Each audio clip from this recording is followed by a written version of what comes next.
السلام علیکم ورحمۃ اللہ وبرکاتہ۔ ایک سوال ہے کہ تکبیر صرف مردوں پر ہے یا عورتوں کو بھی پڑھنا سنت ہے؟ وضاحت کیجیے۔ السلام علیکم۔ وعلیکم السلام ورحمۃ اللہ وبرکاتہ۔ دیکھیے، یوم عرفہ یعنی 9 ذی الحجہ کی نماز فجر سے لے کر 13ویں ذی الحجہ کی نماز عصر تک تمام نماز کے بعد جو تکبیر پڑھی جاتی ہے اسے تکبیر مقید کہتے ہیں۔ اسی طرح شب عید میں غروب آفتاب کے فوراً بعد سے لے کر دوسرے دن عید کی نماز تک، اگر عید کی نماز نہیں پڑھی ہے تو زوال تک اٹھتے بیٹھتے چلتے پھرتے چڑھتے اترتے مسلسل جو تکبیر پڑھنی ہے اسے تکبیر مرسل کہتے ہیں۔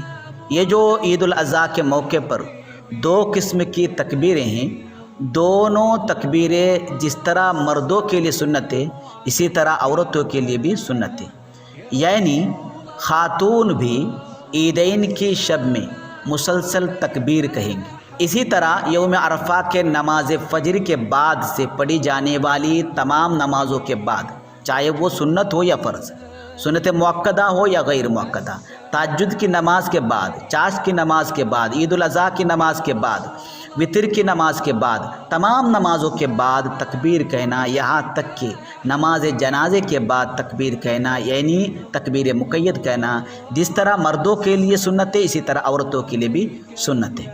تکبیر مقید اور تکبیر مرسل یہ دونوں تکبیریں خواتین بھی پڑھے گی، خواتین کے لیے بھی سنت ہے، لیکن اس طرح بلند آواز سے نہیں پڑھے گی کہ نامحرم سن سکے، پست آواز سے پڑھے گی۔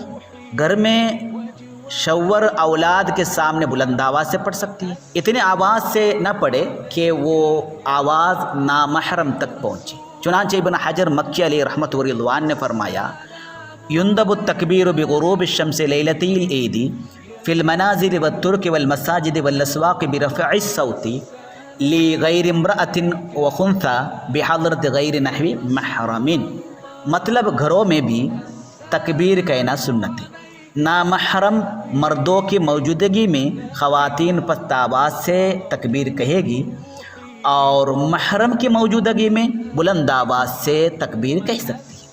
اور شروانی علیہ رحمۃ و رضوان نے فرمایا، لو کانتا فی بیتہما ونحوہ ولیس عندہما رجل او خنثی اجنبی فترفعان صوتہما بہ۔